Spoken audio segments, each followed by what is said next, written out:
the Perspectives in STEM speaker series. I'm your host, Dr. Kimberly West, the founder and president of Teach STEM Global. This evening, I am thrilled to welcome Jerome McQueen, a plastics engineer, STEM influencer, and the founder of Academics, a STEM company dedicated to inspiring the next generation to dream big. Mr. McQueen will speak to tonight's theme, which is Igniting Your Spark, the Transformative Power of STEM, a fitting focus given his personal and professional accomplishments. I hope that you are excited, or as excited as I am, to hear from Mr. McQueen. To get us started, I'll give you a brief introduction before hearing from our featured speaker. This evening's speaker is Mr. Jerome McQueen.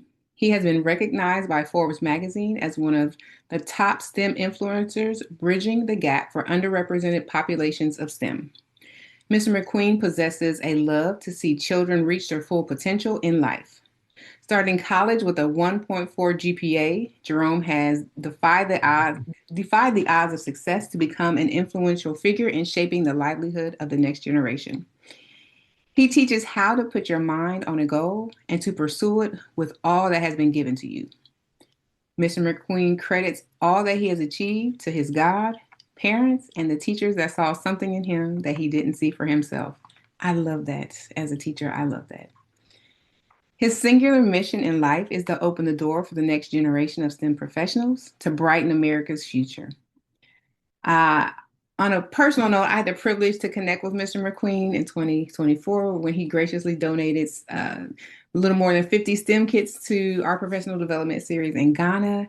And it was amazing opportunity to see those kids, just their excitement on their face. And so his generosity is not only being, spread here in America and blessing students and children here in America, but also children in Adenta at the Adenta Community School in Adenta, Ghana, West Africa. So with that being said, thank you for joining me this evening, Mr. McQueen. I am beyond excited to speak with you, and I'm so thankful that you are with us this evening. Thank you for having me. I'm so honored to be here. I was just so elated. I got the email that you wanted me as one of your speakers in your speaker series. So Yes. I am so elated to be here. Yes. I am again, I am just always just in awe of all the great things that you do. And so to get us started, our first question is, who is Jerome McQueen? So who are you? Your background, your education. I know I know your story is phenomenal. So just tell us who you are. Yeah. I'm Jerome McQueen from DC. Not Washington, The D.C., country. right? The country. Right, right. I always get a little pause there because people would go straight to Washington, D.C., but the D.C. is in the country. Right. I grew up on the dirt road in rural South Carolina, living in a trailer house. I put some of my story in my TED Talk, but I came in awe of engineering. One day, the county came in to pave my dirt road. And at the end of the week, I went from a dirt road to a nice, shiny paved road, and then found out that it was the engineer who did the design, the engineer who did the project manager, and it went from one dirt road to a paved road. And since that time, I've been in all engineering because engineering transforms lives. And that's been my mission, to transform lives. And so originally from Dillon County, South Carolina. It is the last county you run up I-95 before getting into North Carolina. Okay. I did my undergrad at South Carolina State University and my master's in environmental engineering at Florida A&M, Florida State University College of Engineering.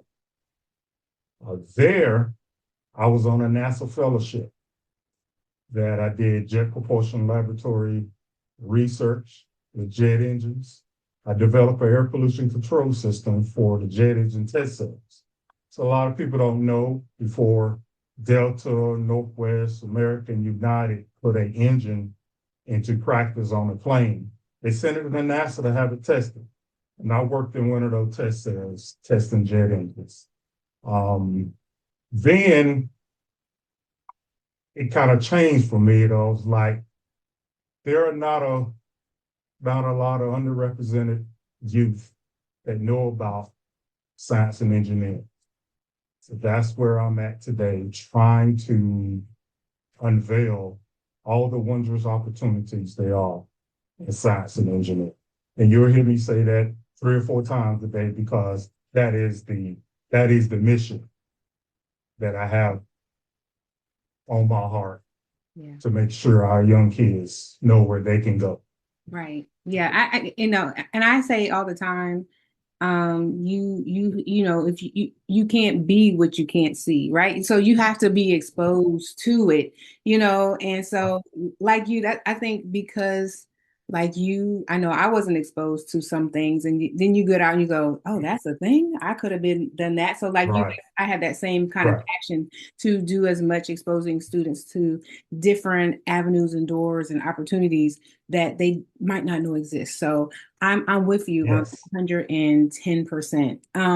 Can in the bio it said that you had a 1.4 GPA. I'm just going to throw this in here real quick. You had a 1.4 GPA, and they ain't put you out. They ain't tell you it's time to find another. They work with you. Tell us a little bit about that. I had after my first semester at South Carolina State University, I had a 1.4 grade point average. I failed chemistry. I think I failed intro to engineering. I failed another class. And no, they did not. They probably should have. Any other university in the nation would have put me out. But like I said, and you said earlier, I had professors that saw something in me, knew that I was not putting my full effort into my studies. Like I said, I marched on the band, should have been kicked off the band, should have been kicked out of university, should have been back on the street, back at home, fending for my life.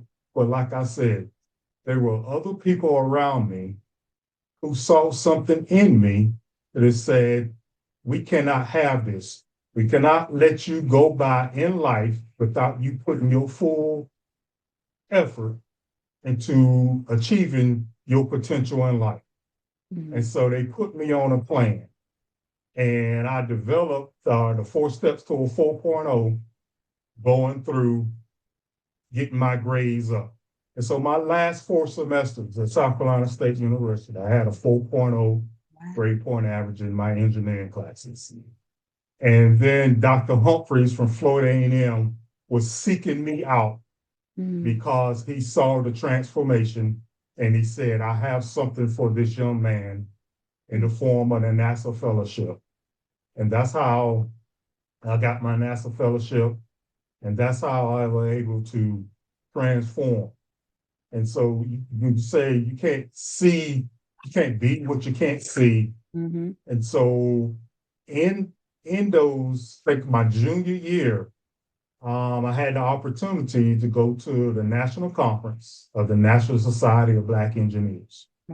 And I saw a plethora of people who looked like me that were just doing the thing. It was just so amazing and so encouraging to see people like me that are on their path of greatness. And I said, I'm getting on this train also. It was just so wonderful to see, and it kind of gave me that motivation, that same motivation that I carry with me today, that I try to impart on young people, because that fire was lit in me. I'm trying to ignite that fire for others. So yeah, that 1.4, and I thank God for that 1.4 right now. Because I call it the Michael Jackson moment. I had to look at the man in the mirror. Yep. I knew that's what you were gonna say. I had to look at the man in the mirror. Yeah. And so what are you gonna do with your life? I graduated top 10% of my high school graduating class. So I knew I had the potential. Mm-hmm. But there are two types of energies, potential and kinetic. Yep. I had to turn that potential into action. Yeah. So yes, I, yes. And I tell you proudly, I had a 1.4. and I think I love that because like you said you had that potential, but you weren't working up to it. And it does take a community. It does take that village. It doesn't Yes, matter if you are kindergarten through 12th grade or if you're in college, right? To wrap their arms around you, to say, I see something yes. in you that you don't see. And so I Right. listen, I'm with you saying that. Thank God for that 1 point, right? Because it propelled you to be where you should be. And it also just reaffirmed that you have it, right? And that you could do it. You could do it. I Yes, mean, I love that because yes. there's so many people, there's so many young men and young women who are out there who that's Mhm. their story, but they don't have the community or the people around them. And so, Right. and it's hard to pull yourself up and be like, I can do it. But Hmm. and hopefully then them hearing your story and others, they'll, Yes, like you said, your desire to help people will push them towards that because they can do it. They really can do it. And yes. so that community is important. So thinking a little bit about, and you've mentioned this, coming from, y'all still call it South Kakalaka? I Yes. no, no. So coming from South Carolina's I-95, I don't know, is it called the corridor of shame? I've heard that before. You can Yes. correct me if I'm Yes. wrong. Yes. Okay, so I-95 okay, corridor shape, and and I'll explain it to you. yeah, I'll explain explain it it for too. our listeners. So So the and yeah, I-95, yes, go go ahead. ahead. No, no, no, go ahead, go ahead. The I-95 interstate that runs through South Carolina. It starts in Dillon County. When you leave North Carolina, Dillon County is the northernmost county. And if Mm, you follow that I-95, you will find the absolute poorest educational systems in America. mm, Dillon County has always ranked last in the state of South Carolina, and South Carolina has always ranked last in the United States as far as educational pursuits and educational commitment. How mm, much money they put in education has always lagged in this part of South Carolina. So coming from Dillon County, like I said in my TED talk, I had a building that sat so close to the railroad track that when the train came through, we had to dismiss class because we could not bear the noise mm, and the vibration from the train. mm. That building, when I was in school in the 1990s, we still use that building that was built in the 1890s. Oh, So they were not any new schools that the school had. That we were still using that school that was approaching 100 years old, a century-old building we were still using in Dillon County. Dillon County did not have the calculus taught in high school that would prepare me for my engineering curriculum. Engineering can be very overwhelming, and you need to have all the math and all the sciences to prepare you for that engineering curriculum. I did not get that in Dillon County. And so when I went off to school, that was part of that 1.4. My efforts weren't there. And plus, I just did not want prepared for that mm, when I came out of Dillon. And so I had to do above and beyond. I had to do more mm-hmm, to get where I needed to be. So, mm, yeah, as far as educational commitment, I come from one of the poorest educational systems in the nation. mm. But yet there is a God. Yes. Wow. Because There is a God. wow. I mean, I guess because wow. So that makes sense. It's, you're definitely painting this picture of all of your Mm-hmm. experiences. And explains, and again, it explains even more your passion and Yeah. your Yes. desire to do more and to make STEM an Right. equitable playing field for for young men and young women. I just, Yes. I mean, when I was preparing questions and I saw that, I said I want to ask, but I didn't really understand the context. So thank you for giving us the context as to why Yes, I consider that. And again, it just builds another layer into understanding your passion and your desire yes, about education. 100 year yes. old building. That's I can't imagine.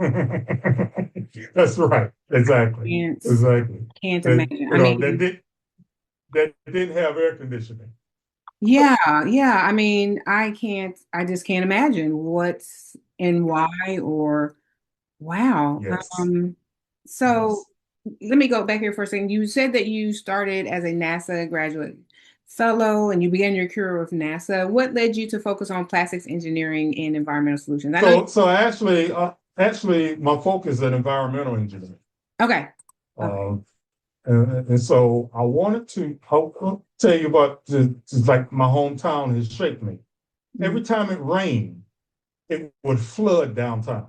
mm, Every time it rained, we would have to find an alternate route to get to the other side of my hometown. mm, And so my life has been fueled by the question of why mm, and how. mm, And so I wanted to know, why does it flood like that? And mm, how can we make it better?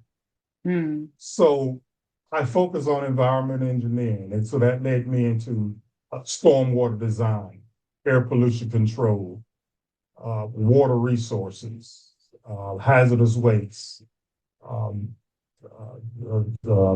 designing of landfills to make sure that we can properly dispose of our waste in a more environmentally sound manner mm. so that we can protect our world for the generations to come.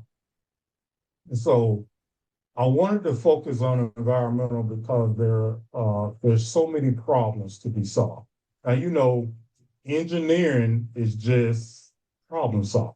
Mm-hmm. And so every different discipline engineer can choose from. They're mechanical, civil, environmental, chemical, industrial.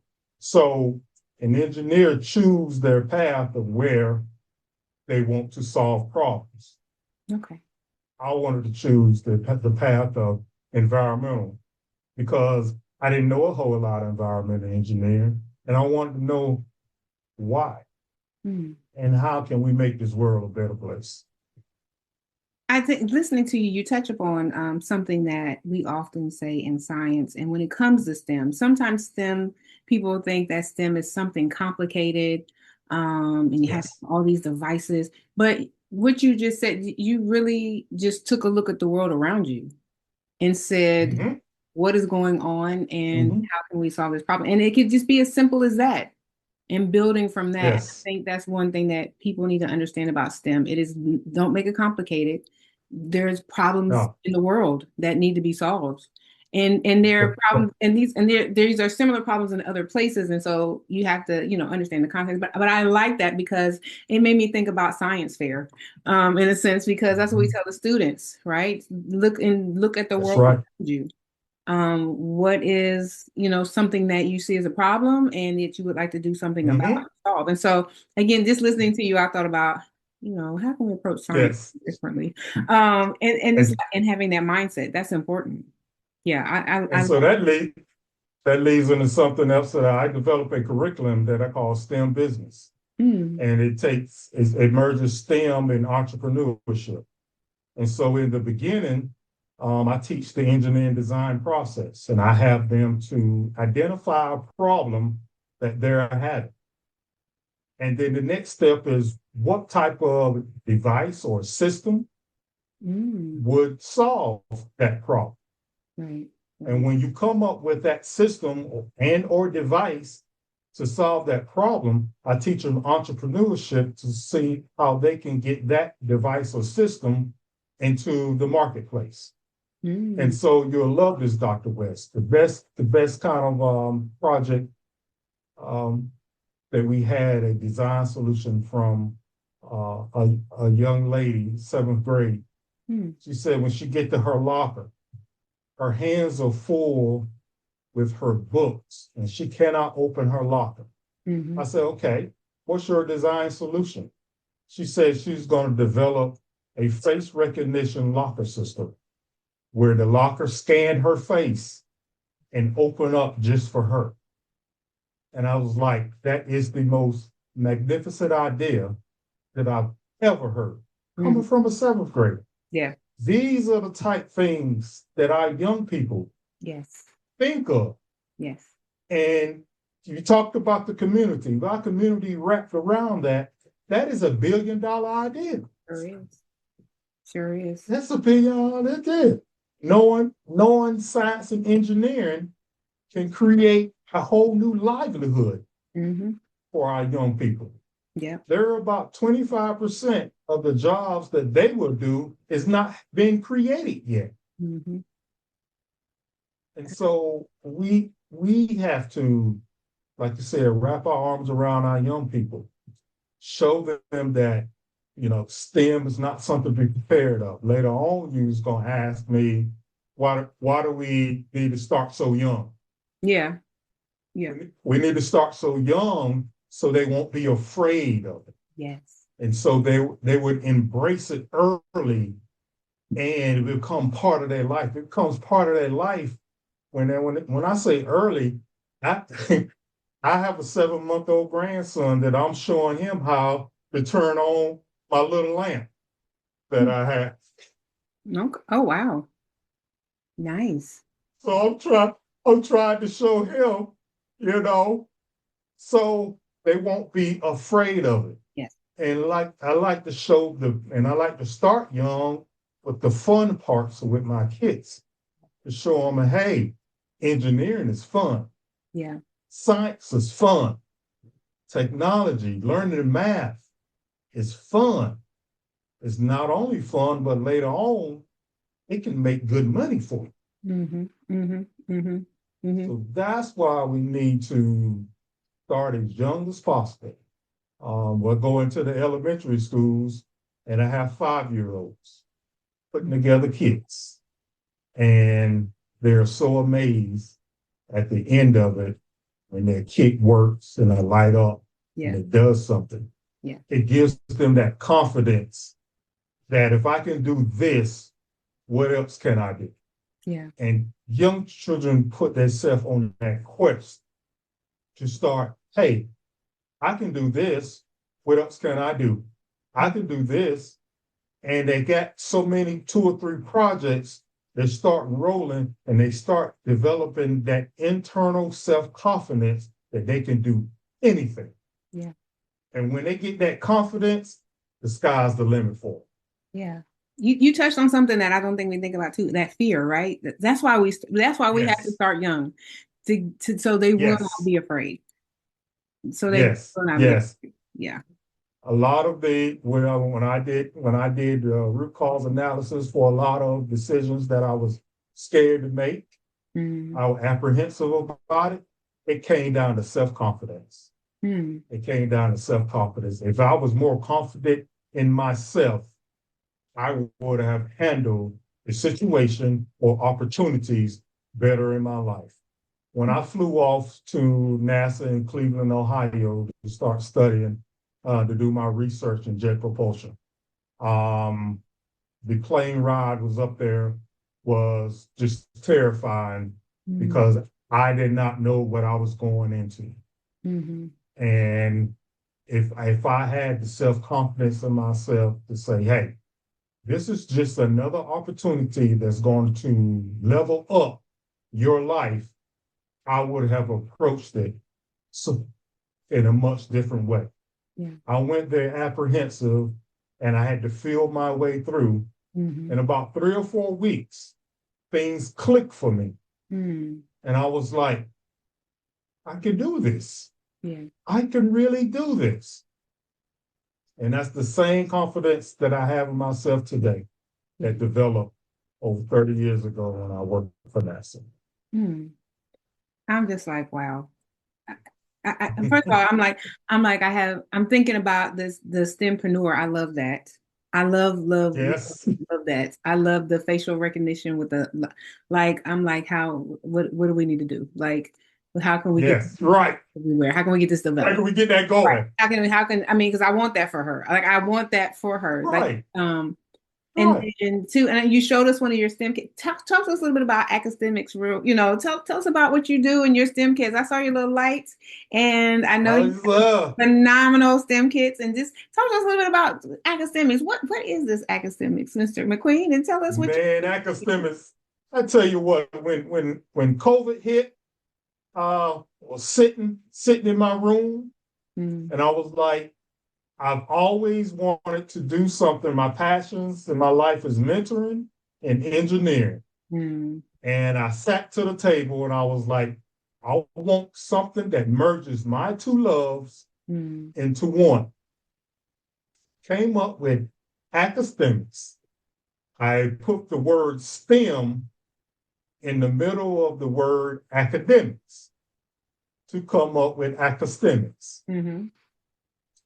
And so this is my initiative solely to unearth all the wondrous opportunities they are in science, technology, engineering, mathematics. Now, the way I do that is through my STEM kits. You saw my lamp earlier. Mm-hmm. I have a wind car, and this is my favorite, a wireless Bluetooth speaker. Nice. And so what I wanted to do was I wanted to give something fun, hands-on, and education. Mm, I wanted to have hands-on kits because it slows down our young people mind. mm, They're being overstimulated with the video games, the mm, iPhones. Everything has been overstimulated. The only way that you can have your brain take you to the next level is that you have to slow it down. And so with these STEM kits, they are laser focused, slowing down their mind, putting together these STEM kits. And so that kind of trains their mind. And then after they put it together, I give them a challenge. How can you make that better? mm, mm, How mm. can you improve it? I had a young man. Um, he wasn't even he wasn't uh, he wasn't engaged in school. Mm-hmm. Didn't get the best grades. But when I came to the after school with my kits, he was always the first one to finish every one of his kits. Wow. We had an airplane that had two engines. By the time the majority of the class had finished their their two engine plane, he had four engines on his plane Wow. and working. And so I told him when we finished, we're going to race them. And so in his mind, if I can get more engines on my plane will go faster. Mm-hmm. So he put four engines on his plane. And I was nominated for President Biden's STEM Award. Oh, wow. And he actually wrote a paragraph for my recommendation. Oh. Right. And so the teacher was like, Mr. McQueen, that's not the win here. And I was like, what are you talking about? Yeah, what are you talking about? She said, we finally found something that this young man wants to write about. Hmm. We asked him all year long to write a paragraph. Hmm. He finally found something that he loved to write about. Hmm. And in the paragraph, he said he wanted to be an engineer, just like Mr. McQueen. Okay. Those are the type of stories Yes. that those are the type of stories we're talking about the transformative nature of STEM. Yes. Not only he used his hands and his head to create a quadruple engine plane, but we got him to start writing. Mm. And I was able to leverage, say, if you want to be an engineer, you have to not only be good at this, you have to be good at the rest of your subjects also. You got to be good at reading. You have to be good at English, at writing. You have to be good at science. All these in here. And it lit a bulb in him. And it said he needs to take his education more seriously so that he can become an engineer because he loved using his hands and his mind. But the education got him to understand that. And now he's actually a senior in high school, about to graduate this year. I'm just like, wow. Wow. Yes. I mean, Yes. I'm speechless. But that is the power, right? Like, Yes. and as an educator, you know, we sometimes we have to work within some frameworks or some boxes, and to know That's right. that was something that unlocked something within him to help him to understand that he has potential. Because sometimes, you know, teachers or people, other people, not necessarily teachers, will write off individuals and say, well, they just won't do whatever. Yes. But they have it with they have it within them. We just have not tapped in to what motivates them. Yes. And we have to take the time to do that. We have to make the time to do that. Yes. And I like what you said also about the slowing down, and being and slowing down your mind. I guess even after COVID, you know, everybody had a Chromebook. Everybody still has Chromebooks, and I know they're a valuable tool. But sometimes we make the mistake, we don't show our students how to appropriately use these tools, right? And so, and there's part of me too has gotten back to some paper and pencil type things for this very purpose that you say. Slow it down some. I want you to understand that writing has a purpose. I always, you know, I always joke and say it goes from your fingertips to your brain. And, you know, so, and I said, y'all learn differently. Y'all new type of generation of teachers. But there is something that goes with slowing that down and getting your thoughts. When you slow down the mind, you get to tap into the innovative juices that your mind has. Yeah. Just like you say, writing with the pen. You slow. You have to think about that word when you're writing. Yeah. It slows down. Slows down, and you're able to, you know, that's where creative writing comes from. Yes. Yes. And I mean, and it also keeps them away from ChatGPT and all these other things that they like to look up and think that that's the fast way. Fast isn't always the best way, you know. It's not the tortoise and the hare still true today, you know, like that's right. Still true today. And so I love that. You've definitely spoken to, and I guess I'm just kind of speechless because I'm in awe when the teacher said that real victory is that he wrote something. And so I just am like, that is definitely an example of something that you said speaks to the transformative power of STEM. And academics, yes, those STEM kits are amazing. I mean,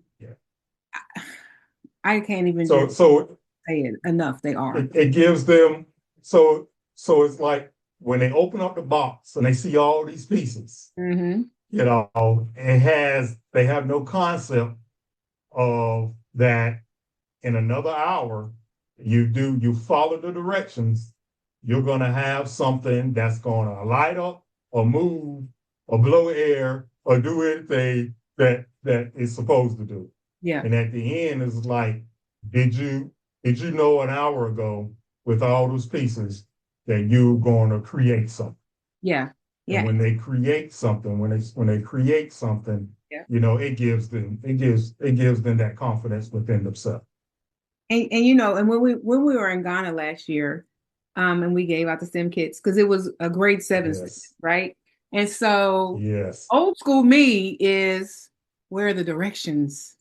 They opened a box and it was like they just knew. And I was like, how do they know? I'm like, again, old school me is like, does it have all the pieces? Is it, is it all, Yes. Yeah. like it says I need this.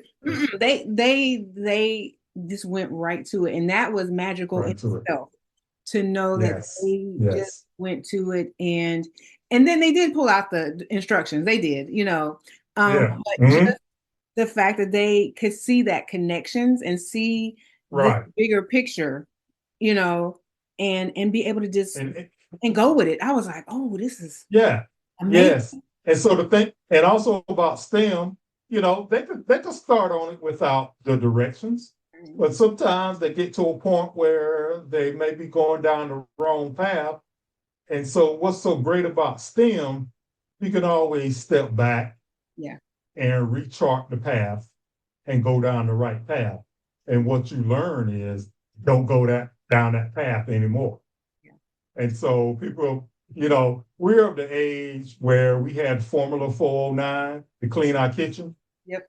You know why they named it Formula 409? No idea. No. Because it took them 409 times to master that chemical formula. No, really? That's why it's called that? That's where that's where it's called Formula 409.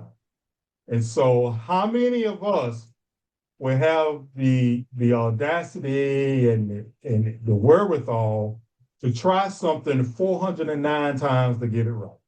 Mm. That's another transformative nature of STEM. Yeah. You keep trying. If it doesn't work the first time, you know not to do that again. Try it this way. Try it this way. Keep trying. That's some resiliency. Do your 409 do times? your 400 do your 409 times. Oh wow. And you know what else too? I loved it. I'm just like, wow, 409 times. After 10 times, I'd have been like, let's do something else. I mean, Exactly.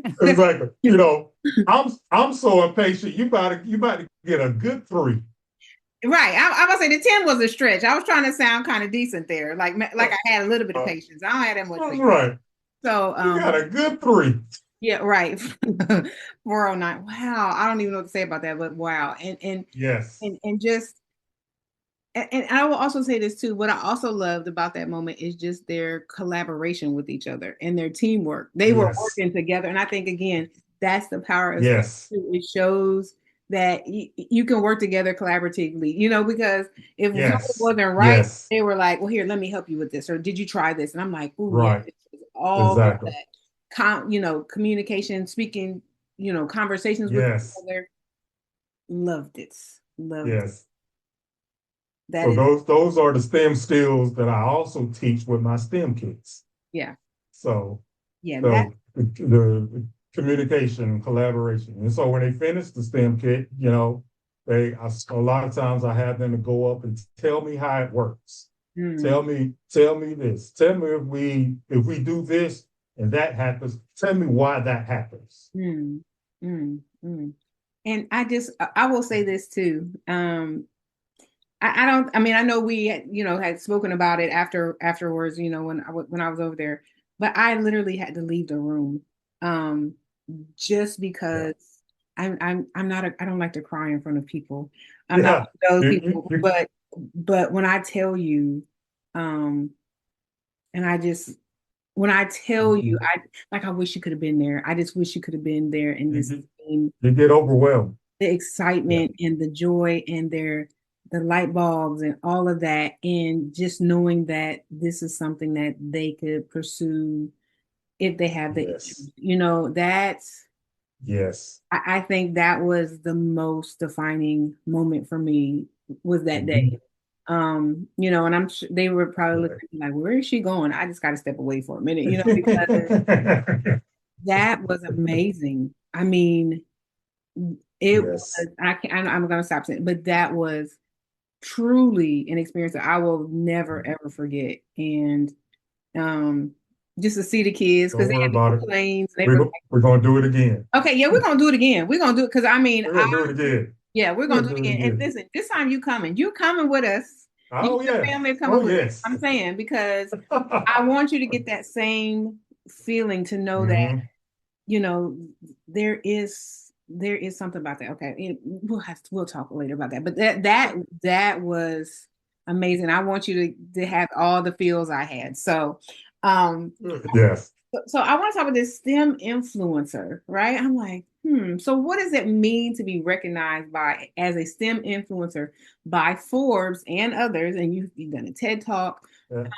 What does that mean, and how do you leverage that influence to reach underrepresented groups of students and individuals? I tell you, it was an honor, because of what I'm trying to do and to be recognized by such a magazine as Forbes magazine. So what I'm able to do, how I leverage that, I'm able to walk in any boardroom in America and says, I was recognized by Forbes magazine. I asked CEOs, have you been in Forbes magazine? I have, but not because I make a lot of money. Right. It's because I want our kids to have a better opportunity in science, technology, engineering, and mathematics. And so I get the heads to turn to at least listen to me. And I was like, if you listen to me for just 5 minutes, and I tell you a couple of stories, you're going to want to make sure that we invest in our kids. And that's what it is. It's an investment for our future. It's an investment for their future. And when we invest in their future, we invest in America's future. Mm-hmm. So that's where I'll try to tie all that in. The Forbes magazine, but like I said, it was an honor, but I try to, like you said, I try to leverage that so I can get investments for opportunities for our young people to go further in their life. Mm-hmm. And so, companies are clamoring that how are they going to have all the scientists and the engineers who run their companies into the future. Mm-hmm. You get those young people by investing today, investing in it, and you cannot start too young. Yeah. You cannot start too young putting STEM in front of it, so they can leverage that to a fruitful career. And so that's what it means to me. You listen, you need to put that on a short. Like I've been in Forbes. Have you? Like that sounds like a t-shirt. I'm just saying. Or you can get a cover and put your face on it and put it on a t-shirt. I'm just saying I would be, when you go to the grocery store, this magazine, I was in it. I I'm sorry. You're just giving me an idea. I'm for real. I'm for opening for a TikTok video. Listen, I've been in Forbes. Have you? I mean, I shouldn't probably say this, but there's been times when I was younger, like I've been in the newspaper because I was like part of like organizations or stuff like that. And you remember that newspaper, the old newspaper thing where you would like pull it down and you're only supposed to take out one, and then you take out all of them. Yeah. So that's what I'm saying. That would be me. I would be like, look at this. I mean, I'm just saying I would leverage that and be like, and this is why I'm a STEM influencer. Check me out. Check me out. I'll take that advice. Yeah. Listen, I don't think you'd be able to tell me nothing. I'd be walking around with it like this and be showing people, oh, you can't see my book, but I'd be saying I'd be walking around. That's just who I would be. Or if not me, my mother. My mother would be. She would be saying. That's right. I want to ask you a little bit about your TED Talk, and it was titled "How I Overcame Inequality in STEM."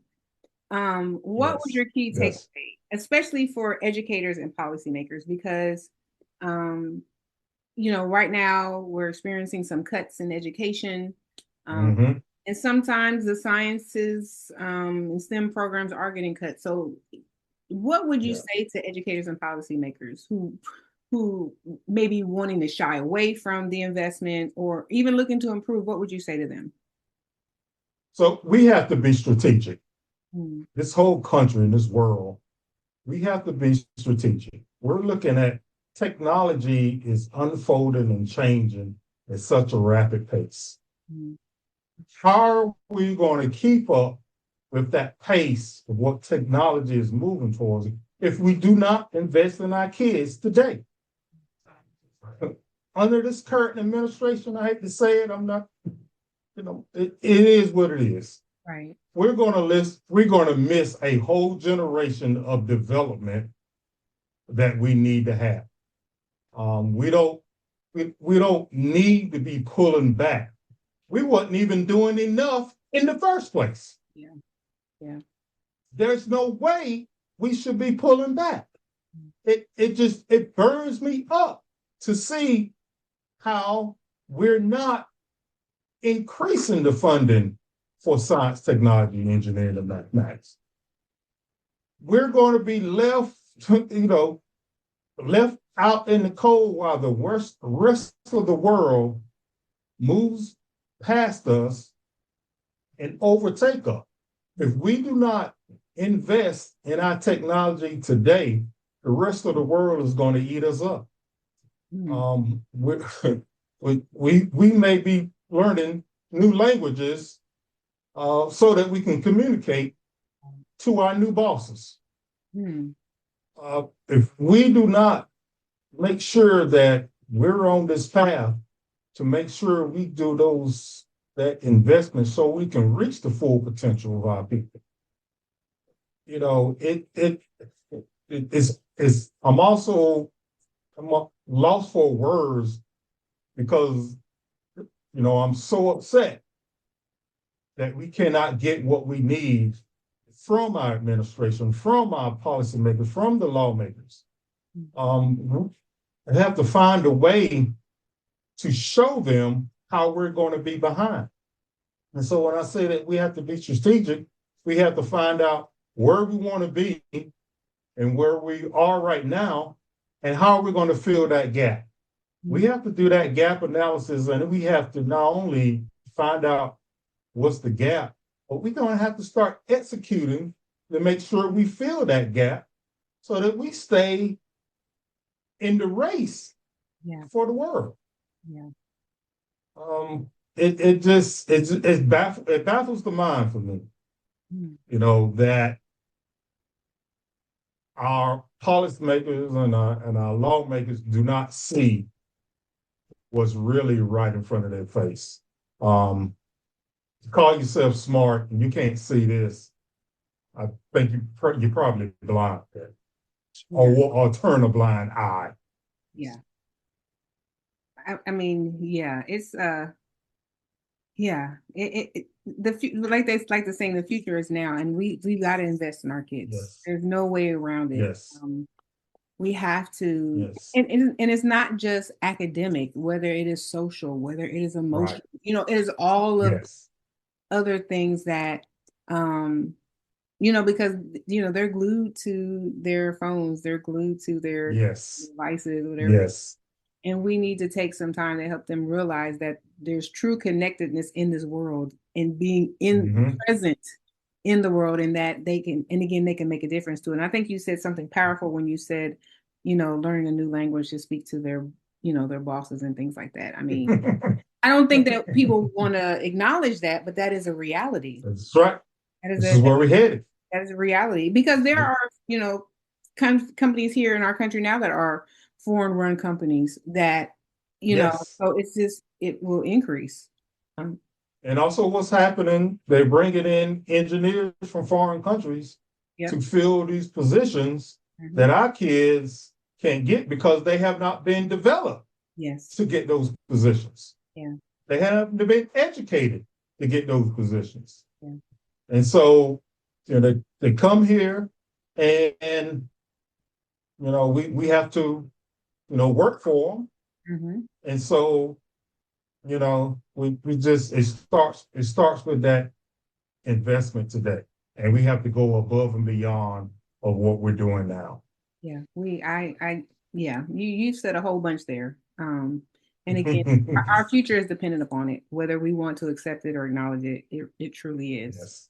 And so thinking about students and young people who maybe coming from a background similar to yours, or not even similar to yours, or but just if you what would be the key the core message or the key takeaway for those students? If you could just look them in the face, what would you tell them who feel that STEM careers may be out of reach? What would be your message for them?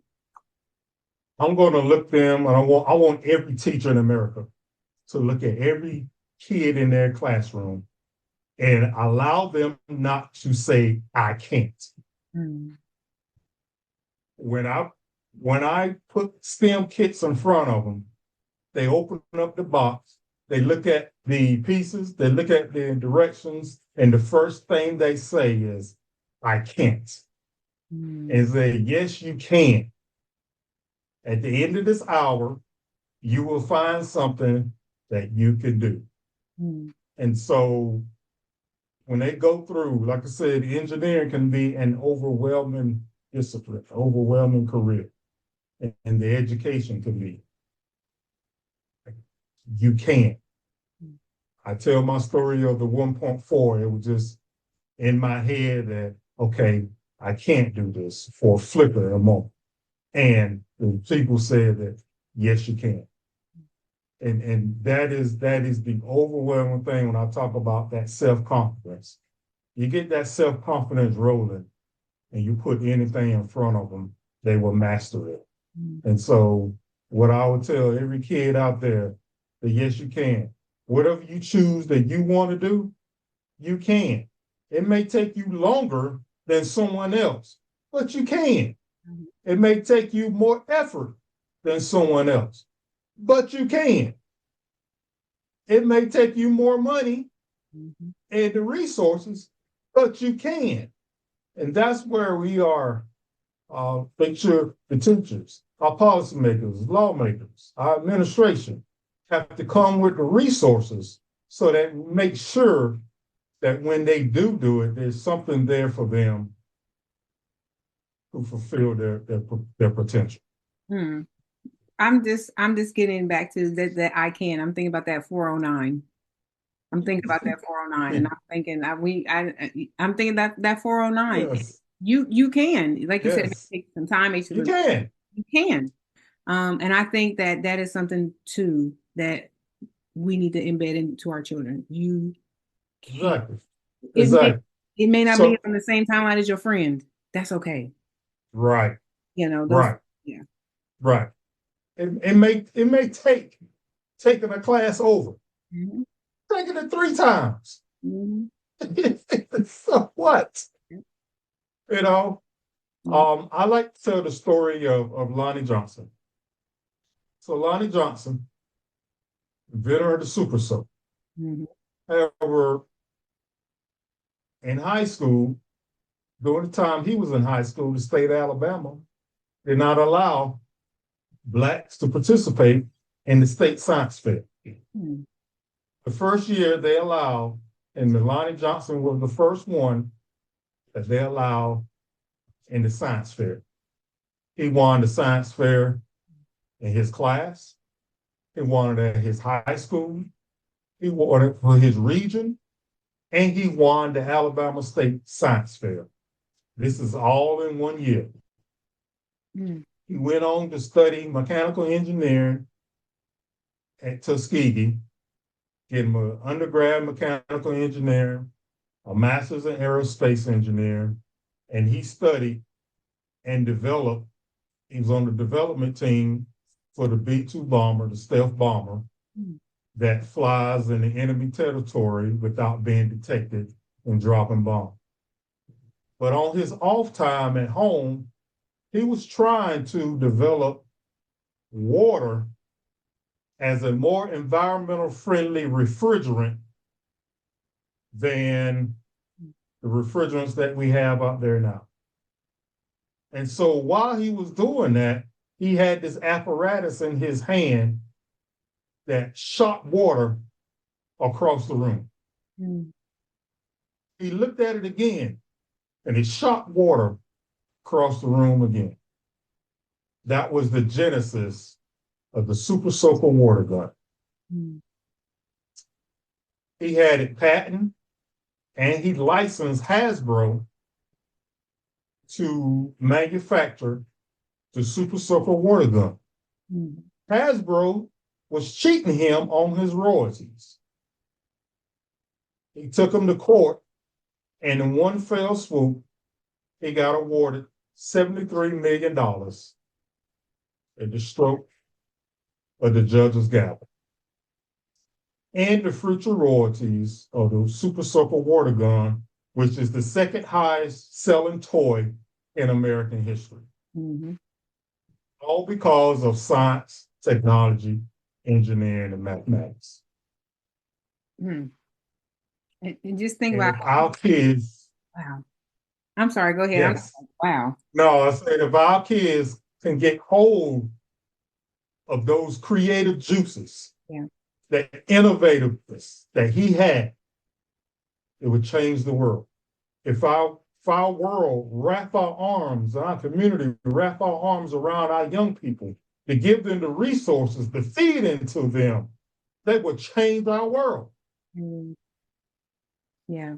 I mean, That's again the transformative nature, the transformative power of STEM. yeah, It has to be told. it does. It does. It has to be told. And and we have to acknowledge that it's not a pretty story, right? It's not something that's gonna No, be all feel good and make you feel no, good. No. no, Transformation no, comes with no. some challenges and comes through challenges and comes through. Yes, And so, yes, yeah, and I know Lonnie Johnson, they have I don't know him personally. I'm just saying I should say I know of him. I know they have the Johnson mm-hmm. STEM Activity Center here in Atlanta, just, Yes, yeah. I mean, yeah, so it's just, there's something to be done, and we just have to continue to inspire this next right. generation, and in the hopes that they will further inspire others. And so, yeah, I just don't even know what to say. I'm just like, wow. And so I like that, you said students need to, say I can, and I like that you said teachers need to say, don't let your kids Yes, say I can't. Don't let them say yes, right. they can. That's right. They can, and anything is possible. And I think Mm-hmm. you also spoke to that the idea and the notion of confidence that we have got to, because so often we look for outside things to build our confidence, right? And that's Mm-hmm. we need to look for that intrinsic, when we have to. I tell people all the Mm-hmm. time, I have a lot of self-talk with myself, and you have to, and I think we need to Right, start helping our kids with that. You got to speak to yourself. right, right. The root word in confidence is confide. Hmm. You have to confide in yourself. Mm-hmm, mm-hmm. That's where confidence come from within. Yeah, yeah, and I just love that. Um, so as we wrap this up, and I've thoroughly enjoyed every minute of this conversation. Yes, it has Hearing been about so uplifting. just everything you do with academics, again, to being a celebrity in Forbes. I'm I'm throwing it out there. Let me ask you a quick question. Okay. If you could create a dream STEM kit that doesn't exist yet, Mm. what would it be? What would Oh you do? wow. Oh wow. That Because I know I'm just throwing this at you that because I'm like you just yeah. so many nuggets, and you're just so passionate about what you do. Is there one thing you could do, wrap it up in the one box or one kit? What would that be? So I don't know the specifics of it, but I know what the objectives would be. Okay, I It can. would be it would be a STEM kit that would transform the world. Mm, We have places in Africa that does not have clean water. mm, You know, how can we generate filter clean water for them? We have places that need to places that we can't grow crops. We mm, can't grow food and things like that. We have places that we need to dispose of our waste. So we're always generating hazardous or nuclear waste. mm, We had some type of educational kit that would change all that, change the world, eradicate, so many diseases that are out there. Um, we have so many problems that needs to be solved.